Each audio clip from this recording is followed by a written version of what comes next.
Greetings, everybody. It's Amy and Jim from Amy Bachman Sew and Quilt, amysews.com. It is Make It Monday. Yay! Yay! And we're going to be going to help you get out of a sticky situation. Ooh, that's good. Okay. All right. Today we're talking about fusible thread and some of the cool ways you can do it. It's exactly what it says it is. It's thread that's fusible. It's not garment sewing thread. It's a helper thread. Yeah, it's not exactly. It's like having fusible web wrapped around your thread. Yep, perfect. So there it is. All right, Jim, show us some magic. Magic. Okay. Magic. Well, I got my serger set up here, and the lower looper I put in the fusible thread, and the only settings I changed differently. I told my machine to use a basic 4-thread overlock. Okay. So it's a wider one. And so again, so it's in the lower looper. I did go ahead and lighten up my lower looper tension just a little bit because it's a little thicker thread. Yeah, perfect.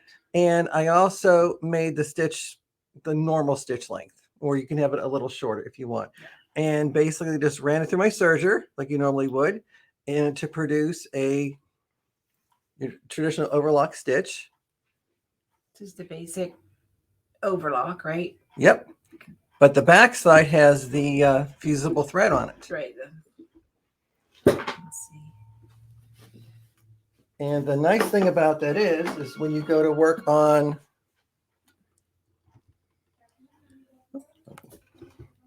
here we go. When we go to do our hemming, here I have my fabric and I have the fusible thread on the back. I will have the wrong side up. I could take the fabric, fold it up the height of my hem. You need to scoot up a little bit. There we go. Thank you. So I can fold up the height of my hem, or if you're working with like a linen and you're doing a double fold, I could turn it up the first fold, take my iron, set it at a temperature suggested by the manufacturer. And I don't like it too hot, because if you have it too hot, it just kind of melts the fusible webbing into the fabric and then it doesn't stick. So this is a great way for hemming, matching plaids, slippery fabric. Yeah. That you just are struggling to do maybe a cover stitch in your serger or a twinning a top stitch on a knit. Yeah. You could just put it in the, just zigzag it and then put the thread in your bobbin. And now it's stuck. Yeah, so that's perfect top stitching. It's not a permanent thing. It's right. It's not like it's wonder. Right. It's like a great hold, temporary hold. Yeah, absolutely. And then I could go ahead and edge stitch, top stitch, or if I was doing it a second time, I can press it and it's going to stay this time, so that when I go to my machine, I can get really nice edge stitching and top stitching. Yeah, that fusible thread is, again, matching plaids, stretchy fabrics. I know one of your things is using it for binding. Yeah. It's almost like liquid pins or something. Yeah, perfect. And since you said binding. And since I said binding. Great segue. Segue. Okay. So if I'm working on, let's say I'm binding a quilt, and here I have my little sample here. And we're familiar with seeing lots of straight pins in it, because when you're doing all your binding, you're going to probably use a lot of pins. And the problem with that is that you quite often get stabbed when you're working on hand sewing the binding in place or machine sewing, and then sometimes it's a little off.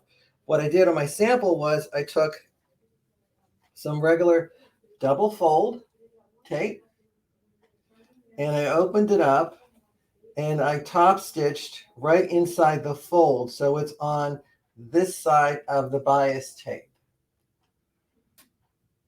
Okay, so all right over there. It's a little blurry. Yeah, it's too zoomed too close, probably. Right, that's probably better. So this way, and I actually lengthened my stitch length. So my stitch length came up at 2.5 on my machine. I went to 3. I want it a little longer. This way, there's more fusible thread to come in contact with the fabric. And again, I sew just inside the fold. And then I'll go ahead and apply it like I normally would. And here you can see where there's my fusible thread right inside there. And as it goes over the edge of the quilt, it's now lined up exactly where I want it to be. I can take the iron and I can press it in place, and I can go around until all of it's nicely fused, and then I can go ahead and start taking out all my pins. And then when I'm done, I can then comfortably sit and either hand sew the binding in place or top stitch it in the ditch on my machine without the fear of getting stabbed by all those straight pins. Yeah, I agree. It's a great thread to use for that.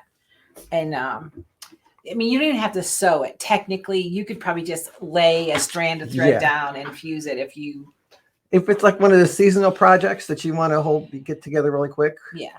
Or like what you were saying about matching plaids, I think if you took the thread and, like you said, laid it along your seam line, match your plaids on top and fuse it in place, it'll hold it until you get it all sewn. Yeah. Yeah. There's a lot of uses for it. I see hemming, especially slippery fabric that's off, or knit. It'll keep a knit from stretching while you're doing your cover stitch or your top stitching. So fusible thread is a great thing to use in the lower looper of your serger and in your bobbin, right? Right. And so there's lots of ways you can use it. I think you guys will kind of figure it out, but I think quilt binding's clever. Hemming is definitely clever. And I do like it to stabilize a knit for a cover stitch or something. And again, you want to have enough of that thread exposed so you get a good bond. So if you were doing it on a sewing machine, you could do a zigzag stitch. Right. And then you give you more area. If you didn't have a serger, and of course, if you don't have a serger. Okay. All right, everybody. So I'm going to say this is recorded. Yes. I'm in Las Vegas. Jim is in Las Vegas. And then Jim's going to the Akron Original Sewing and Quilt Expo. Yep. So if you're heading to Akron, Ohio, make sure you sign up for his classes. Yeah. But anyhow, this is our away tape. Yeah. All right, everybody. Have a terrific Monday, because the more you know, the more you sew.